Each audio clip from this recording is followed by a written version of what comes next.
Mais notícias dessa sexta-feira, feriado de finados, 2 de novembro, já está começando. Confira comigo os destaques do dia. Preocupante. Crise financeira faz Prefeitura de Campo Belo, no sul de Minas, suspender transporte de pacientes que precisam de atendimento em hospitais de São Paulo. Eu tô com 8 pinos na perna e esses pinos estão inflamados. Eu precisava de passar no médico e até agora não deu uma decisão pra gente ainda. Homenagens. No dia de finados, milhares de pessoas visitam cemitérios em Minas Gerais. Todo ano a gente vem ao cemitério.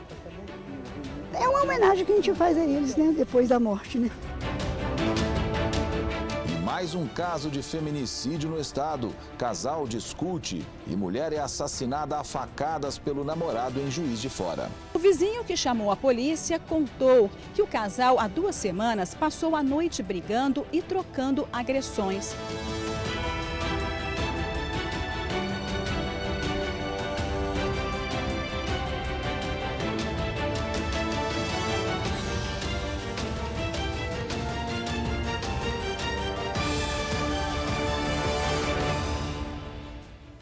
O Mais Notícias começa mostrando que a Prefeitura de Campo Belo, no sul de Minas, suspendeu o transporte de pacientes que precisam de atendimento em hospitais de São Paulo. A decisão preocupa quem precisa desse serviço. Já segundo a Prefeitura, a suspensão se deve à crise financeira enfrentada pelo município. Lucas tem displasia congênita. Por causa da doença, os membros inferiores e superiores não se desenvolveram. A patologia foi descoberta logo após o nascimento e desde os 3 anos de idade, ele faz tratamento na Associação de Assistência à Criança Deficiente, a AACD, em São Paulo. Isamara é mãe de Lucas. Segundo ela, o filho já fez várias cirurgias e precisa realizar exames com frequência. Lucas precisa de estar fazendo esse exame, mas não tem médico em postos, né? Se demorar muito, a gente vai tirar ele da fila de espera. E ele vai começar lá de trás, de novo. Desde abril desse ano, o tratamento ficou comprometido. A falta de exames e dos pedidos de encaminhamento dos médicos da rede pública de saúde tem atrapalhado a continuidade do tratamento. E o que já estava difícil ficou ainda pior. No dia 23 de outubro, a Prefeitura de Campo Belo emitiu um comunicado informando a suspensão dos transportes de pacientes em tratamento de saúde. O documento informa ainda que a suspensão é temporária. Conta própria é difícil, porque a gente, como é que eu vou fazer? Ir para São Paulo pagar 3 vezes assim, direto na semana, né?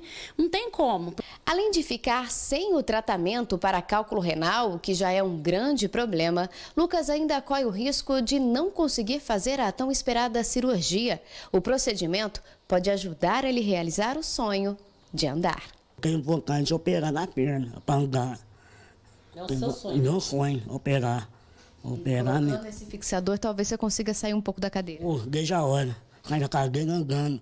Correr atrás de todo mundo. Lucas não é o único paciente prejudicado com a suspensão do transporte. Antônio e Geraldo também fazem tratamento em hospitais no estado de São Paulo. Agora, eles não sabem como farão para comparecer na próxima consulta. Eu fico muito prejudicado e ainda sou arriscado a perder a vaga no hospital, certo? E a dor que eu sinto, que eu tô com 8 pinos na perna e esses pinos estão inflamados. Eu precisava de passar no médico e até agora não deu uma decisão pra gente ainda. Incerteza vivida também por Adriana. Ela sofre com um tumor no cérebro e precisa ir para São Paulo pelo menos 1 vez por semana. O tratamento consiste na retirada de líquido que fica acumulado na cabeça dela. Colho líquor direto na cabeça ou na medula, porque eu tô com a válvula entupida da cabeça. Sem o procedimento, os riscos para a saúde de Adriana são graves. Se não fizer essa drenagem, o que acontece? Eu fico cega e a dor de cabeça é muito forte. O risco de dar um aneurisma, talvez. Isso, se a veia vier arrebentar, é fatal. Dona Inês também sofre com um tumor. Para tentar marcar uma segunda cirurgia para a retirada de nódulos na garganta, ela precisa fazer alguns exames. Mas sem o transporte, ela não sabe como vai fazer para chegar até o hospital em São Paulo. A gasolina está cara. Carro eu tenho, mas quem vai me dar a gasolina? Quem vai me ajudar? Então eu estou pedindo ajuda. Nós entramos em contato com a Prefeitura de Campo Belo, que nos enviou o mesmo comunicado emitido no dia 23 de outubro. O documento assinado pelo secretário de Saúde, José Assunção, afirma que a suspensão dos serviços de transporte se deu em decorrência do atraso de repasse de recursos do governo estadual. O valor da dívida, segundo ele, é de R$ 18.220.043. Situação que fez com que o município decretasse situação de emergência financeira. No documento, o secretário informou ainda que a atual situação compromete severamente as contas municipais. Disse ainda que a prioridade é manter os serviços essenciais à população e que tudo deve ser normalizado assim que o governo fizer os repasses atrasados. Enquanto isso, a população fica sem ter o que fazer. A gente está esperando, né? O que vai acontecer, vai acontecer dentro aqui da cidade, da gente de Campo Belo, todo mundo nessa luta. Quantas pessoas que necessitam, precisam do transporte para estar viajando. O governo de Minas, por meio da Secretaria de Estado da Fazenda, emitiu uma nota informando que Minas Gerais enfrenta uma crise financeira sem precedentes. O documento diz ainda que o governo estadual não tem medido esforços para regularizar os débitos com os municípios. No entanto, a nota não informa uma data para que esses repasses comecem a ser feitos, especialmente para a Prefeitura de Campo Belo, que nós vimos aí na reportagem. Só um detalhe. O site da Associação Mineira de Municípios traz hoje uma informação de que o Tribunal de Contas do Estado de Minas Gerais se reuniu com representantes da Associação Mineira de Municípios, que representa os 853 municípios mineiros, e para pedir informações sobre essa dívida do governo do Estado com os municípios, e deve tomar em relação ao governo estadual alguma atitude, alguma ação específica e mais concreta, a gente pode dizer assim, já nos próximos dias, né? A Associação Mineira de Municípios vem denunciando já há alguns meses o tamanho dessa dívida durante os debates que foram feitos no período pré-eleitoral, incluindo o atual governador Fernando Pimentel. Muito foi perguntado a ele sobre essa dívida do Estado com os municípios e era dado um valor, o governo do Estado disse que é outro, mas admite que tem a dívida, como nós vimos aí na nota da Secretaria da Fazenda, só que não dá a data para começar a quitar esse débito que tem com os municípios. Provavelmente isso vai ficar nas costas do próximo governador. Hoje, dia de finados, em Varginha, muitas pessoas acordaram cedo para ir aos cemitérios prestar homenagens aos mortos. Um dia para professar a fé, de lembrar das pessoas queridas que já se foram. É um dia muito especial para a gente poder relembrar os entes queridos, né? Que partiu, foi, mas continua no nosso coração. Muito triste, mas a gente tem que lembrar, vir rezar, né? Rezar para as almas, porque muitos dizem, não tem que ir nada não, mas a gente tem que vir, é obrigação da gente, né? Assim é celebrado o dia de finados, com orações silenciosas ou em voz alta. Socorrei pessoalmente aquelas que mais tardarem. Almas santas, almas do purgatório, rogai a Deus por nós, que nós rogaremos a Deus por vós. A celebração foi instituída pela Igreja Católica no século XVI e, desde então, é lembrada em diferentes datas ao redor do mundo. No Brasil, instituiu-se o dia 2 de novembro como feriado nacional. Neste dia, as missas acontecem nos 3 períodos: manhã, tarde e início da noite. A saudade é algo positivo, pois a saudade, diz um poeta, é o amor que fica, e a gente só tem saudade de quem a gente ama. Durante a semana, os túmulos foram limpos e os muros pintados. As flores ornamentaram cada alameda. Tudo preparado com muito carinho e fé. A Liliana, por exemplo, mantém uma tradição de família. Todos os anos, acompanhada da mãe, ela vai até o cemitério municipal de Varginha enfeitar os túmulos da família. Dia de finados é um dia de oração, né? Dia que a gente vem prestar homenagem aos parentes falecidos. O José Lusmar perdeu o pai há 6 meses. Como homenagem, ele escolheu o dia de finados para colocar a placa com a foto do pai no túmulo. A gente vem aqui para prestigiar ele, para a gente agradecer tudo que ele fez para a gente, né? Além das orações, há pessoas que aproveitam o dia 2 de novembro para lucrar. Como o comércio é proibido lá dentro do cemitério, ele acontece aqui mesmo, do lado de fora. Quem chega, logo na entrada já se depara com uma diversidade de artigos religiosos, como livros, terços, velas e, é claro, flores de todos os tipos. O que está sendo mais procurado pelas pessoas aqui? É a margaridinha, né? São essas aqui. Tem a crisante, que o povo chama de crisante, e chama de margarida, né? Então são, no caso, essa daqui, que são a maiorzinha, e depois eu tenho as menorzinhas também. Então tá saindo bastante. Segundo a administração, mais de 20 mil pessoas passaram pelo local durante todo o dia. E em Juiz de Fora, o movimento foi semelhante. Cerca de 20 mil pessoas passaram pelo maior cemitério da Zona da Mata. O cemitério municipal de Juiz de Fora tem 21 mil túmulos e é o maior da Zona da Mata. O movimento começou cedo. Lucimar aproveita a data para refletir e pensar nos parentes que já morreram. Uma lembrança que a gente tem dos nossos antepassados, né? A gente tem que lembrar deles, não só hoje, mas todos os dias, né? O movimento no cemitério começou dias antes do feriado. Desde segunda-feira a gente já percebeu que o movimento começou. Feriado na sexta-feira, né? Então às vezes a pessoa se antecipou para não ter que vir aqui no feriado e poder viajar. O cemitério municipal de Juiz de Fora foi construído numa área muito íngreme. São muitas ladeiras. Como a maioria dos visitantes é idosa, às vezes o esforço e a emoção fazem com que algumas pessoas se sintam mal. Por isso foi montado um ponto de apoio, onde são distribuídas garrafas de água e também é feita a aferição de pressão. Maria Rita foi com a família visitar o túmulo de parentes e aproveitou para ver como estava a saúde. O resultado deixou a doméstica aliviada. A gente tem que olhar. Se a gente não olhar, fica ruim, né? No dia de finados, quem mantém a tradição de homenagear os mortos se emociona ao fazer orações pelos que já se foram. Muitas pessoas aproveitam para decorar os túmulos com flores. Outros lavam e dão retoques nos jazigos. Maria vai todos os anos ao cemitério municipal cuidar do túmulo, onde estão enterradas 3 pessoas queridas. Ir ao cemitério no dia de finados é uma tradição na família da professora. Isso vem lá dos antecedentes de meus avós, minha mãe, meu pai.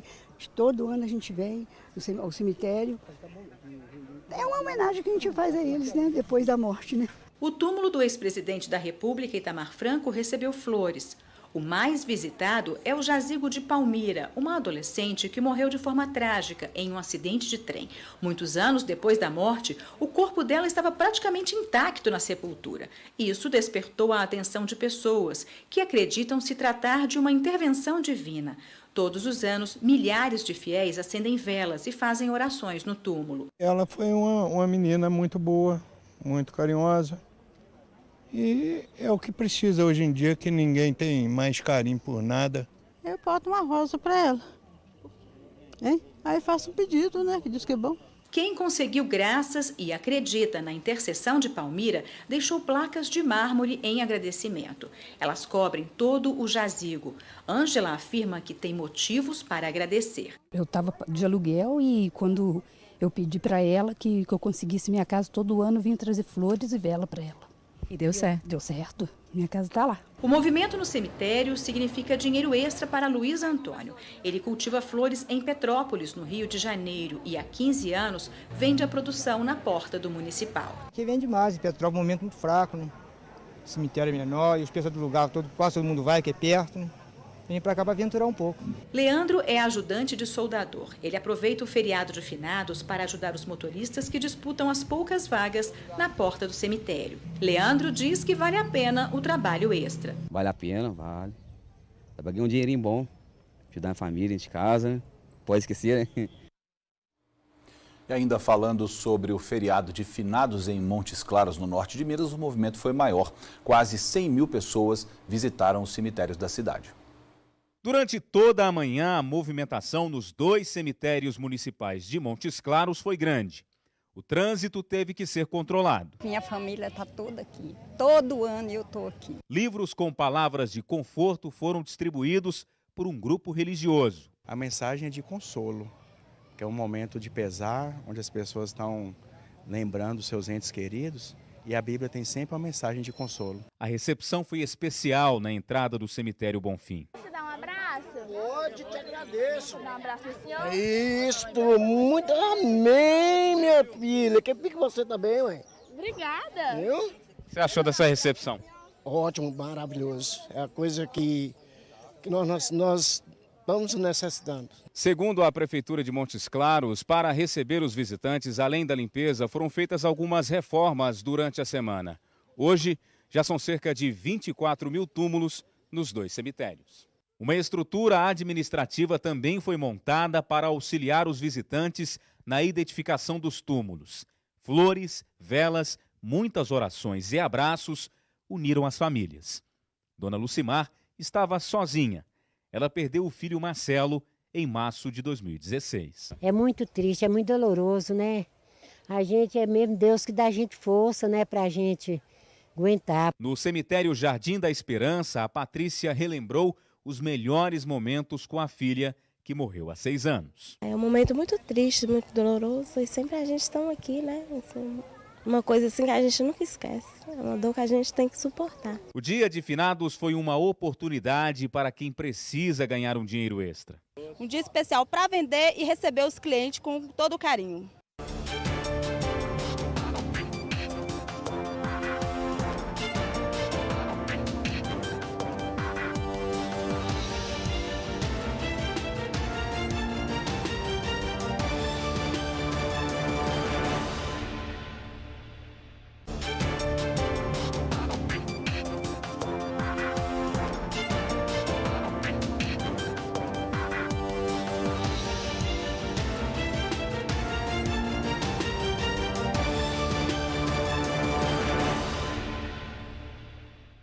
Em Ubá, na zona da mata, uma mulher foi morta a facadas. O suspeito do crime é o namorado dela. Segundo a polícia, Paulo Rogério dos Santos Lima confessou ter matado a namorada a facadas. O motivo do crime seria uma discussão entre o casal. A polícia foi chamada por um vizinho da vítima, Eliane Aparecida Dias da Silva. O homem contou aos policiais que eram quase 6 horas da tarde quando ouviu pedidos de socorro da filha de Eliane. A adolescente estava na rua desesperada. Ela gritava que uma pessoa estava tentando matar a mãe dela. O vizinho levou a criança para dentro da casa dele e chamou a polícia, mas a vítima já estava morta. Eliane, que tinha 30 anos, morava num apartamento no bairro Santa Edviges, em Ubá, com as 2 filhas, uma de 12 e outra de 15 anos. O namorado dela foi visto deixando o prédio numa bicicleta. Ele foi preso horas depois no bairro Vila Flanel, onde tentava entrar na casa da ex-mulher para pedir ajuda. O homem contou aos policiais que passou o dia com Eliane e depois foi para o apartamento dela. Os 2 estavam bebendo e, em certo momento, a mulher disse que ia sair. O namorado não gostou e eles começaram a discutir. O suspeito, então, teria pegado uma faca que estava em cima da mesa e dado vários golpes na vítima. Ao perceber que ela estava desacordada, Paulo Rogério fugiu. Ele foi levado para a delegacia de Ubá, ouvido e encaminhado ao presídio da cidade. Nas redes sociais, amigos de Eliane postaram mensagens de luto e lamentaram a violência que ela sofreu. O vizinho que chamou a polícia contou que o casal, há 2 semanas, passou a noite brigando e trocando agressões. O motivo da discussão seria o fato de Eliane não deixar que o namorado mudasse para o apartamento onde ela morava com as 2 filhas, fruto de um relacionamento anterior da vítima. As crianças foram encaminhadas para a casa de uma tia pelo conselho tutelar. O corpo da vítima passou por perícia e foi liberado para a funerária. E foi enterrado hoje à tarde em Brasópolis, no sul de Minas, o corpo de Milena Oliveira Dias, de 22 anos. Ela morreu ontem à noite depois de cair da laje da casa de uma tia. Segundo o boletim de ocorrência, Milena participava de um churrasco. Ela caiu depois de tentar descer da laje para pegar um pano de prato. A jovem teve fratura na coluna e no pescoço. Ela foi socorrida, mas morreu antes de chegar ao hospital. Em Alfenas, no sul de Minas, 2 adolescentes de 16 e 17 anos foram apreendidos suspeitos de roubo. Segundo a Polícia Civil, eles foram detidos no momento em que tentavam assaltar um posto de combustíveis. É a casa caiu para esses dois menores infratores que, pelo visto, já estavam tocando o terror há um bom tempo lá na cidade de Alfenas. Os dois foram pegos no pulo ontem à noite pela Polícia Civil. Um de 16 e outro de 17 anos. O que aconteceu foi que por volta de 7 da noite a polícia recebeu a denúncia de que tinha acabado de ocorrer um roubo em um posto de combustíveis. Uma equipe de investigadores foi até o local e conseguiu identificar o carro usado pelos suspeitos. Em pouco tempo, eles encontraram esse veículo pelas ruas da cidade e começaram então a persegui-lo. É claro, com muita discrição, sem qualquer tipo de alarde, e os investigadores perceberam que os suspeitos passavam por várias ruas da cidade, paravam em alguns estabelecimentos comerciais, observavam, ou seja, já planejavam, pelo visto, qual seria o próximo alvo. Até que depois de algum tempo, os investigadores resolveram então armar a emboscada para esses criminosos. Eles pararam em um posto de combustíveis e fizeram campana. Esperaram a chegada dos suspeitos e não deu outra. Depois de alguns minutos, a dupla chegou. Parou o carro, no posto, os dois desceram, um deles estava armado, apontou o revólver para a cabeça do frentista e anunciou o assalto. Nessa hora, os investigadores abordaram. Já chegaram ali, cercaram os dois, parados aí, mão na cabeça, polícia deita no chão, os dois deitaram, olha aí as fotos que nós temos, foram rendidos e a polícia conseguiu evitar um novo assalto e ainda recuperar o dinheiro roubado na ação criminosa anterior. Portanto, daí mais um trabalho rápido da Polícia Civil lá na cidade de Alfenas, recuperando um valor roubado e impedindo um novo crime. Em Belo Horizonte, uma mulher instalou câmeras de segurança na casa dela para flagrar, né? Veja só, o furto de flores. Ele já perdeu as contas de quantas vezes furtaram as plantas que ela coloca com todo cuidado na palmeira em frente de casa. Eu planto de manhã e à tarde já roubam. Eu fico super chateada, porque primeiro tem um investimento, né? Que você acaba investindo, porque a bromélia e a orquídea não são plantas baratas. E segundo, que a gente pega um amor, porque todo dia você joga água, a orquídea precisa de substrato. E é na época que floresce que aí surgem mais os furtos ainda, porque as pessoas ficam mais encantadas com as flores aí que levam. Cansada de ter prejuízos e principalmente aborrecimentos, ela instalou câmeras para identificar o ladrão. Nas imagens do circuito de segurança, o rapaz de camiseta, bermuda e chinelo parou perto da palmeira. Arrancou a planta que estava presa ao tronco, a colocou dentro de um saco plástico e saiu, caminhando tranquilamente. Segundo Daiane, o homem que aparece no flagrante é apenas um dos que agem no local. O furto de plantas é crime. A pena é de 1 a 4 anos de reclusão mais multa. Mesmo assim, essa penalidade não inibe os ladrões de levarem todas as espécies que a empresária cultiva aqui. As pessoas sabem que estão roubando, elas vêm olhando para todos os lados, sempre tem uma sacolinha, as pessoas parecem que já preparam, vêm, olham para um canto, olham para o outro e levam a planta. A Record TV Minas já mostrou outros casos de furtos de plantas. Em Varginha, no sul do estado, uma mulher foi flagrada levando mudas no valor de R$ 2,00 cada uma. Na Serra do Rola Moça, na região metropolitana de Belo Horizonte, o alvo dos ladrões foram as orquídeas. No bairro Coração Eucarístico, na região noroeste da cidade, a dona de uma floricultura se cansou de tantos furtos. As plantas colocadas na calçada em frente à loja eram frequentemente levadas. Dona Leda, de 87 anos, resolveu então colocar uma plaquinha com um apelo aos ladrões. Eu achei que eu colocasse a placa, eles iam respeitar um pouco as plantas. Quero que fique muito bonito mesmo, a rua linda, os canteiros lindos, cheio de flores. A gente vai em vários locais, até mesmo fora do Brasil, fora do estado de Minas, a gente vê tantas plantas nas ruas e aqui em Belo Horizonte é impossível, não tem como cultivar na rua. E agora nós vamos a outras notícias de destaque nessa sexta-feira em Minas Gerais. A vítima morava nesta casa no bairro Brasília, em Sarzedo. Segundo o boletim de ocorrência, o Wellington Pereira dos Santos, de 47 anos, foi morto a tiros dentro da própria casa. Além dos disparos de arma de fogo, os suspeitos ainda cortaram partes do corpo da vítima. A esposa do homem teria contado para os policiais que estava na casa de uma vizinha quando escutou o barulho dos tiros. Ela então seguiu para o imóvel e encontrou 2 homens encapuzados com armas nas mãos. Até o momento, ninguém foi preso e ainda não se sabe o que teria motivado o crime, que é misterioso. A brutalidade chamou a atenção pela semelhança com o ocorrido com o jogador de futebol Daniel Correia de Freitas, encontrado morto em São José dos Pinhais, no Paraná. De Sarzedo, Kiwane Rodrigues. A Polícia Militar Rodoviária apreendeu ontem quase 1 tonelada de maconha. Foi na MGC 497, que liga as cidades de Carneirinho e Iturama. O condutor da caminhonete não obedeceu o sinal de parada dos militares. Foram quase 3 quilômetros de perseguição, até que os 2 ocupantes abandonaram o veículo e fugiram para o meio do mato. Dentro da caminhonete estavam quase 700 quilos de maconha. A droga e o veículo foram apreendidos e a polícia está à procura dos 2 suspeitos. De Uberlândia, Tarcis Duarte.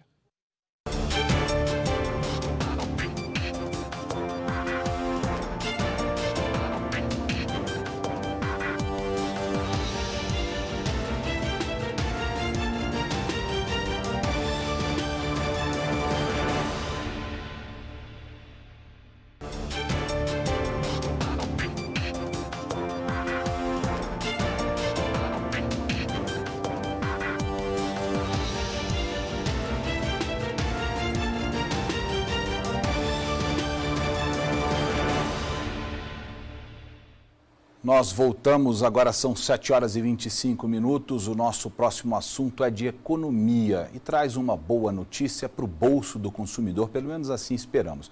A bandeira tarifária de energia elétrica mudou de vermelha para amarela e, com isso, a conta de luz pode ficar mais barata. 1.400 banhos por mês e uma conta de luz que passa de R$2.000, principalmente por causa de chuveiros e secadores. Com a troca da bandeira vermelha 2 para a amarela, o gasto com energia vai ser reduzido em 7%. E o cliente deve sair ganhando. Talvez eu não diga um desconto no preço que a gente tem hoje, mas um reajuste menor. A bandeira amarela é a primeira na escala de acréscimo na conta, com R$1 a cada 100 kWh consumidos. E a bandeira vermelha 2, aquela que estamos deixando para trás, é a mais cara. R$5 a cada 100 kWh consumidos. Esse preço ele depende basicamente de nível de reservatório, ou seja, quanta água eu tenho armazenada nos reservatórios. E ao lado disso também a questão de oferta e demanda, quantas empresas estão consumindo as residências e quanto a gente tem de disponibilidade de oferta de energia. Os pequenos consumidores não devem sentir tanta diferença, mas os médios e grandes sim. Como este salão de beleza, que mantém ligados em média 8 horas por dia as máquinas para tratamento capilar e os secadores de cabelo. Os aquecedores elétricos para a água e a iluminação do salão também gastam bastante. Todo mês são R$6.000 de energia. A conta agora deve diminuir 15%. Serão R$900 a menos. Eu já consigo amenizar os meus custos. Minha margem operacional já começa a baixar, onde eu consigo até mesmo trabalhar com o quê? Com preços mais acessíveis, ainda mais agora para o final de ano. O horário de verão começa no próximo domingo. À meia-noite, os moradores de 10 estados brasileiros e do Distrito Federal devem adiantar os relógios em 1 hora. O ajuste vale para as regiões do Sudeste, Sul e Centro-Oeste. O horário de verão termina no dia 17 de fevereiro do ano que vem. A agropecuária se destacou em uma pesquisa do CAGED, o Cadastro Geral de Empregados e Desempregados. O setor teve o maior saldo de empregos em um levantamento feito nas 10 maiores cidades do sul de Minas. A Vanilda, Cleonice e o David estão com a carteira assinada. Acostumados a trabalhar apenas na colheita do café, que dura em média 4 meses, neste ano eles foram contratados pela proprietária da fazenda. A gente achou uma novidade muito boa, como a experiência a gente trabalhar após safra aqui no terreiro aqui. Eu fiquei muito feliz, né? Porque vai me ajudar muito, principalmente em casa, né? Era só meu esposo e...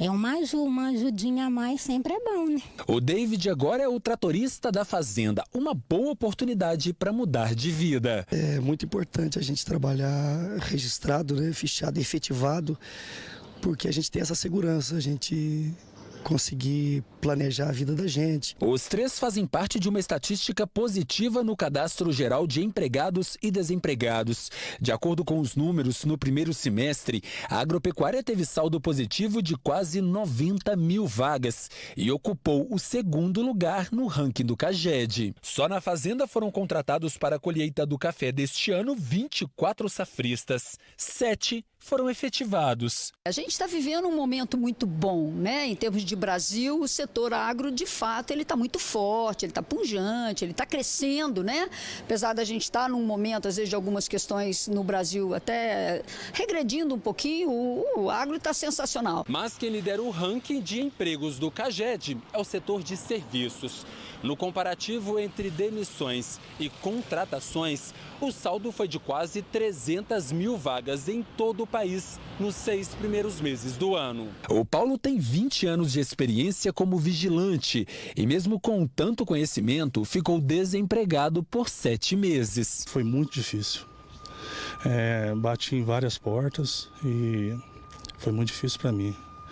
As portas estavam sempre fechadas, né? A oportunidade surgiu em uma cooperativa de café em Varginha. Este galpão vai sediar parte da empresa e o Paulo já foi contratado. Senti aliviado, senti feliz. E ele não foi o único contratado. Quase 15 pessoas começaram a trabalhar na empresa nos últimos meses, no setor de serviços. É um setor que vem crescendo bastante, né? Com a nossa expansão, a gente teve que ir atrás de novas contratações, de novas pessoas para reforçar o nosso quadro, principalmente na parte de serviços, que são essenciais para a manutenção das nossas instalações. No primeiro semestre, as 10 maiores cidades do sul de Minas apresentaram um saldo positivo de geração de empregos. Foram 4.714 contratações. Só a agropecuária é responsável pela abertura de 3.514 postos de trabalho, seguido do setor de serviços, que abriu 1.135 empregos formais.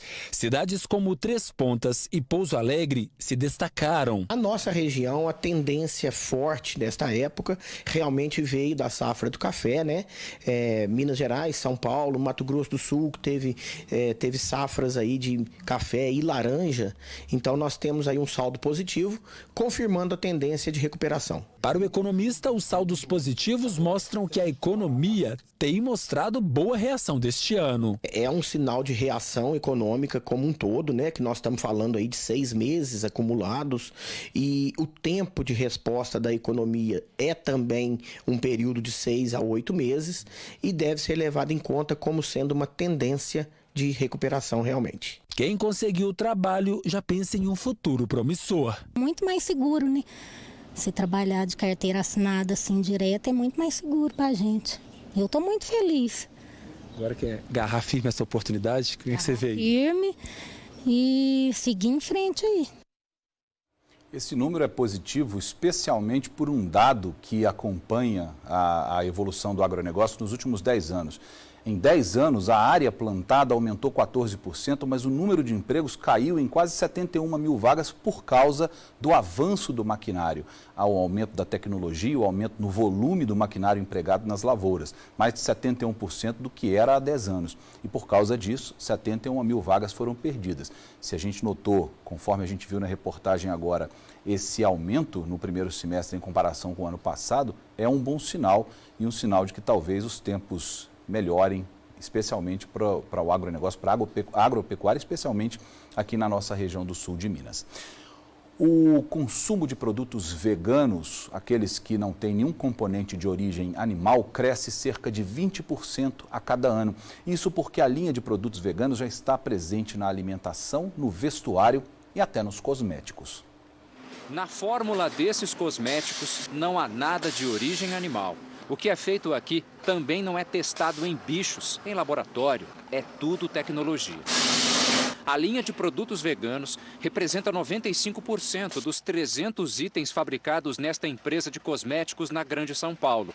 Desde que passou a trabalhar assim, há 3 anos, o ritmo dos negócios só aumentou. Além de vender para todo o Brasil, a empresa já exporta para 40 países. Você não precisa lançar mão da vida de nenhum ser vivo que está sobre o planeta para alcançar o seu sucesso e oferecer um bom produto.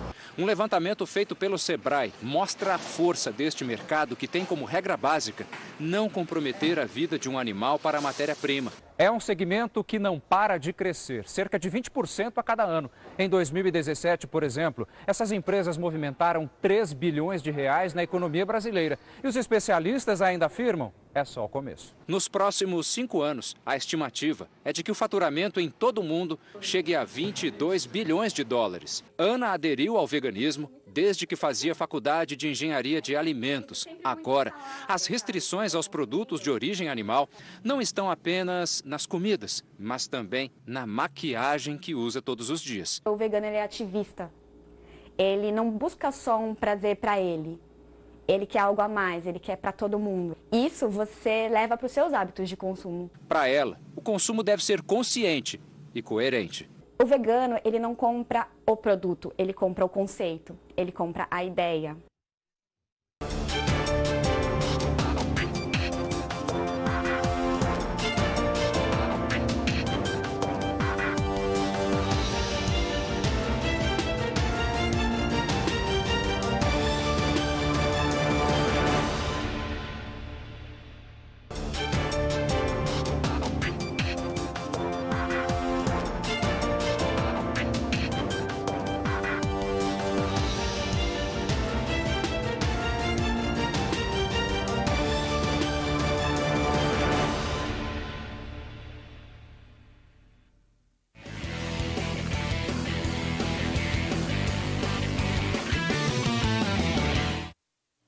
Parece que virou moda em Minas Gerais. Hoje de manhã, torcedores do América fizeram um protesto em frente ao CT Lana Drummond contra a má campanha do time no Brasileirão.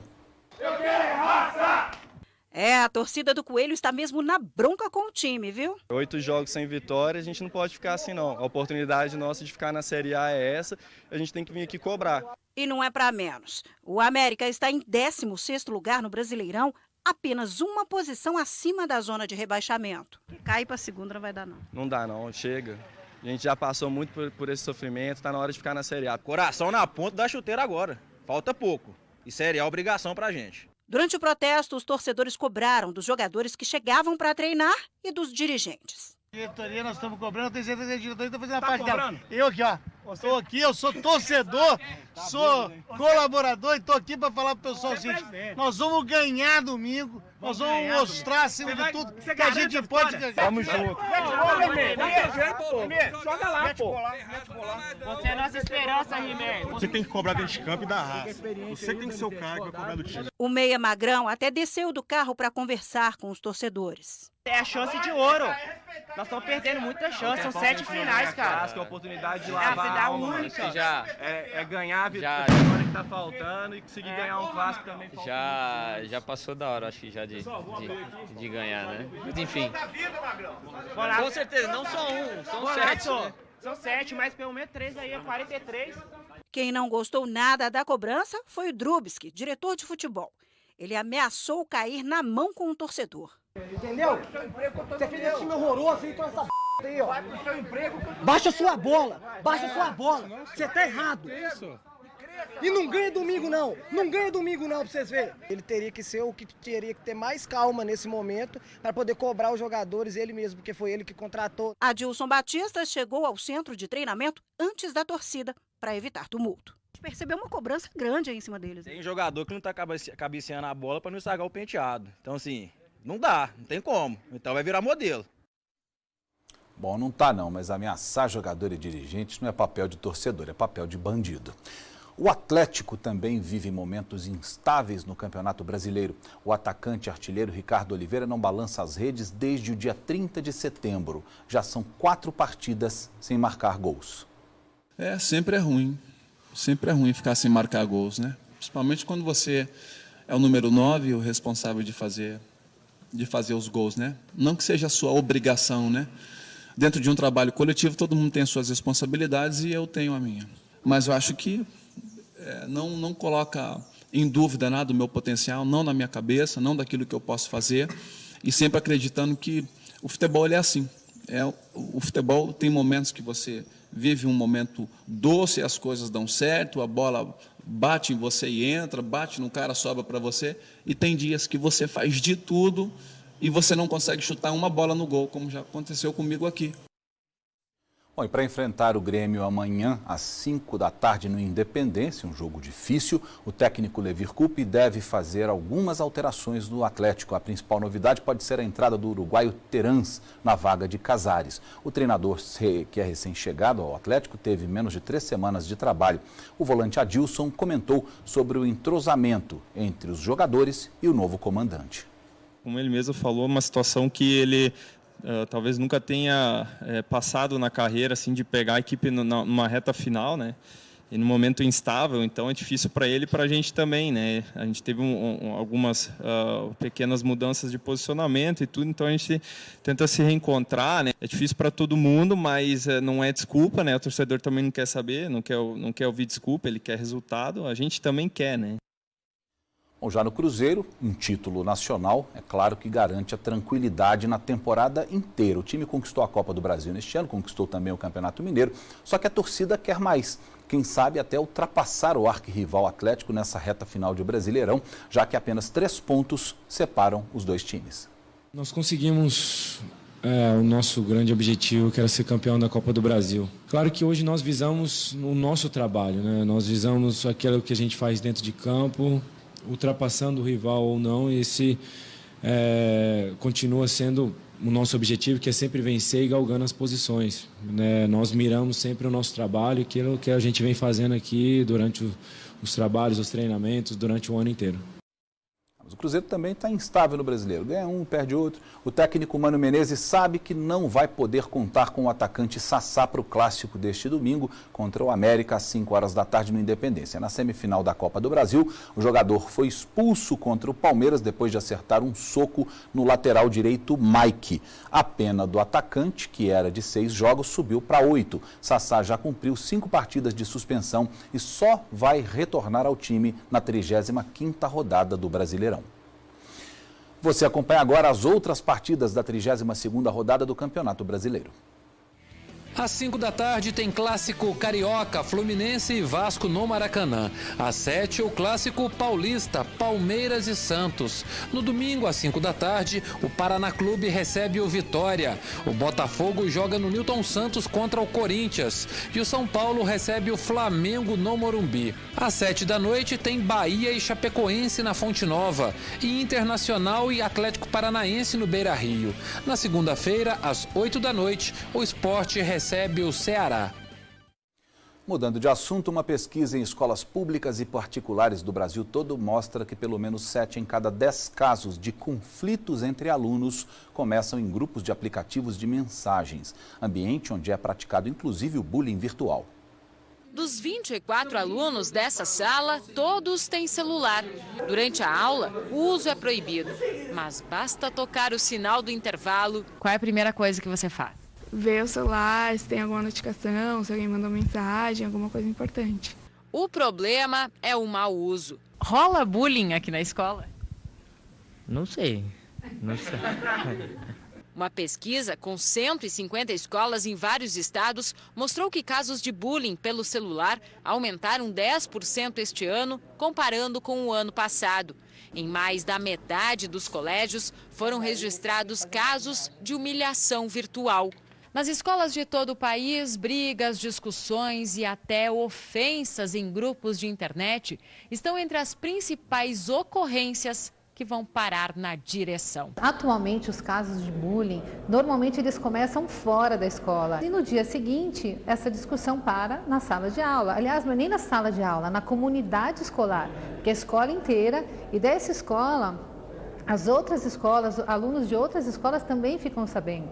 Nos últimos 2 anos, esta escola teve 4 casos de bullying por aplicativo de mensagens. Quando isso aconteceu, o coordenador envolveu os pais na solução do problema. A orientação é: acompanhe seus filhos, confiar conferindo, para mais tarde não precisar desconfiar, né? Neste fim de semana, além de horário de verão, tem prova do Enem. Milhões de estudantes estão há meses investindo tudo nos estudos para conquistar uma vaga no ensino superior. Quem vai fazer a prova, além de conhecimento, é preciso também trabalhar o emocional. Na reta final da preparação para o Exame Nacional do Ensino Médio, os candidatos enfrentam uma tensão grande, muita ansiedade e medo. Para driblar esses sentimentos e, ao mesmo tempo, revisar conteúdos, uma escola particular de Belo Horizonte promoveu um aulão diferente. O trabalho já foi feito, não é agora que vai estudar, não dá mais tempo. A revisão aqui é uma revisão pontual que pode ajudar, mas principalmente é esse apoio emocional. Ana Beatriz está entre os mais de 2.000 alunos participantes do aulão que sonham em conquistar uma vaga na universidade. Agora é só dar a prova que a gente está preparado, a gente está, e não deixar o nervoso tomar conta. Leandro já fez 2 vezes o Enem como treineiro, mas este ano é para valer. Ele quer conquistar uma vaga no curso de Direito. O maior medo de todo mundo é esse ano todo não ter valido a pena, né? Mas como conhecimento é uma coisa que a gente não perde, a gente não deixa para trás. Eu acho que todo mundo tem que ficar tranquilo, porque valeu a pena. Esta psicóloga conta que a falta de controle emocional pode atrapalhar o desempenho na hora da prova. O aluno vai precisar administrar, porque se ele deixar a emoção tomar conta, ele não dá conta de colocar tudo que ele estudou da melhor maneira possível. Então, o que a gente aconselha nesse momento é que esse aluno externalize o sentimento, a ansiedade e o estresse, seja com uma pessoa querida da família, um professor, até mesmo um profissional da escola, para que ele dê conta de obter o sucesso da melhor forma possível. Kiara é uma inspiração para qualquer estudante. Aos 18 anos, já passou em 9 faculdades de medicina, sendo uma federal com nota do Enem. Hoje está no 2º período numa faculdade particular. Eu acho que saber dos seus limites e entender que ninguém é perfeito, você vai ter seus momentos de nervosismo e saber lidar com isso, para mim, é o principal durante a prova. Porque o maior obstáculo que você tem não é a sua falta de conhecimento, não é o fato que você vai saber tudo, porque você não vai saber tudo. É saber lidar com o seu nervosismo e com as possíveis pedras no caminho que vão aparecer ali, né? O Diogo também é calouro de medicina. Quando prestou o Enem pelas primeiras vezes, passou em uma federal no interior da Bahia. Não se adaptou e acabou voltando aqui para BH. Se preparou mais, fez curso de redação, alguns meses de cursinho, tentou novamente e conseguiu entrar aqui na UFMG, uma das universidades mais conceituadas do país. Diogo, conta pra gente, qual que é o segredo para conquistar essa tão sonhada vaga? Então, eu acho que para conquistar essa vaga é necessário, ter um preparo muito bom, dominar muito bem todas as matérias, porque medicina, principalmente, é um curso muito concorrido. E mais importante do que isso, na minha opinião, é o aluno ter um bom preparo mental, um bom preparo psicológico, saber suas limitações, entender que não é sempre que a gente consegue dar o melhor, não é sempre que a gente consegue fazer todas as questões da prova. Então, Diogo, além de dominar o conteúdo e ter também aquele controle emocional, a redação é algo muito importante. Demais, redação. Se você consegue tirar uma nota espetacular em redação, você já consegue adiantar a sua vida, se colocar em posições muito acima do que a maior parte de todos os concorrentes.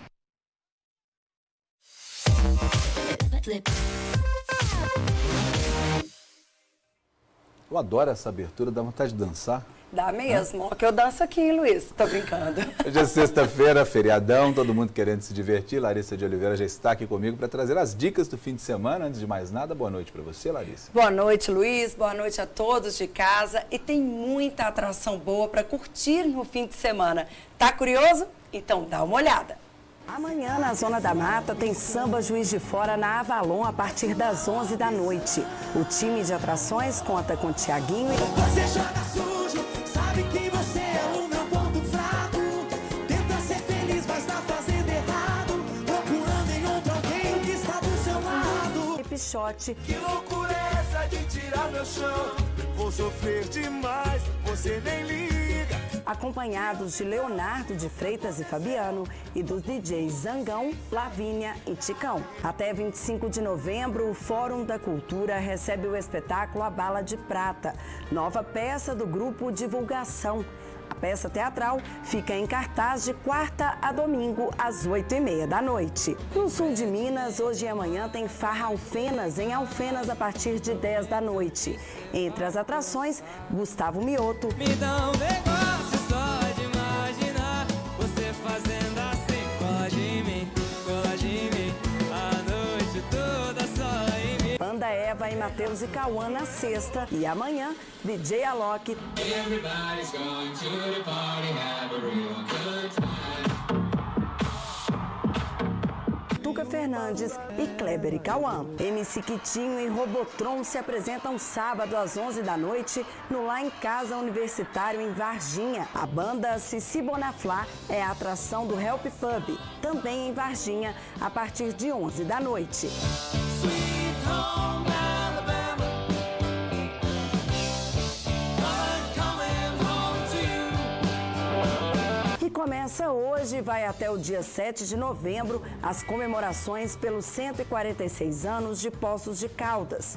Serão várias atrações durante os 6 dias de evento, dentre elas o cantor e ator Tiago Abravanel. Abrindo o feriado em Montes Claros, maior cidade do norte de Minas, a DJ e MC Lia Siqueira se apresenta hoje na Bull Pub com muito funk. Em seguida, os sertanejos João Vitor e Matheus encerram a festa, que começa às 10 da noite. Amanhã também tem festa na Bull Pub a partir das 10 da noite. A música ficará por conta dos sambistas Two Nights do Samba, muito pop sertanejo com Éder Ribeiro e o funk com DJ Will. No domingo, também na boate, o som fica por conta dos pagodeiros Deixa Virar e do DJ Paulo Ribeiro, a partir das 8 da noite. Muito bem, Poços de Caldas, cidade fundada em 6 de novembro de 1872, portanto 146 anos, terça-feira próxima agora, que comemorará. E nós vimos aí, tem muita atração na cidade, um clima de festa total, né? É verdade, Luiz, são muitas atrações. E a gente acabou de ver aí que são 146 anos e daqui a pouquinho, hoje, às 8 da noite, é a vez do músico e compositor Renato Godard. A apresentação será no Parque José Afonso. A programação inclui o 3º encontro de corais Luísa de Oliveira. Amanhã, às 7 da noite, na Urca. A banda After That se apresenta amanhã, às 8h30 da noite, atrás do Palace Hotel. No domingo vai rolar o Poços Festival de Dança, às 8h30 da noite na Urca. Na segunda-feira, também às 8h30 da noite, é a vez de Lanlan subir ao palco no Parque José Afonso. No mesmo dia, tem trio elétrico com o DJ Johnny Luxo, que vai animar o bloquinho de carnaval. A concentração é a partir das 8h30 da noite e os foliões vão percorrer as ruas do centro de Poços de Caldas. E para fechar as comemorações, tem show do ator e cantor Tiago Abravanel e a banda Pão e Circo no coreto da Praça Pedro Sanches na terça-feira, às 6 da noite. Tudo bem, você conhece Poços de Caldas? Conheço Poços de Caldas. Lindíssima cidade, uma delícia, cidade, né? Muito boa, já passeei lá no teleférico, é muito legal. Tudo bem, quem puder estar em Poços de Caldas, portanto, nesse fim de semana e nos próximos dias, não deixe de ir, a festa deve ser legal. Parabéns ao pessoal de Poços de Caldas. Larissa, muito obrigado, boa noite para você. Boa noite, Luiz, boa noite a todos de casa. Para você que está em casa, bom fim de semana. A gente volta na segunda-feira, não esqueça de adiantar o seu relógio.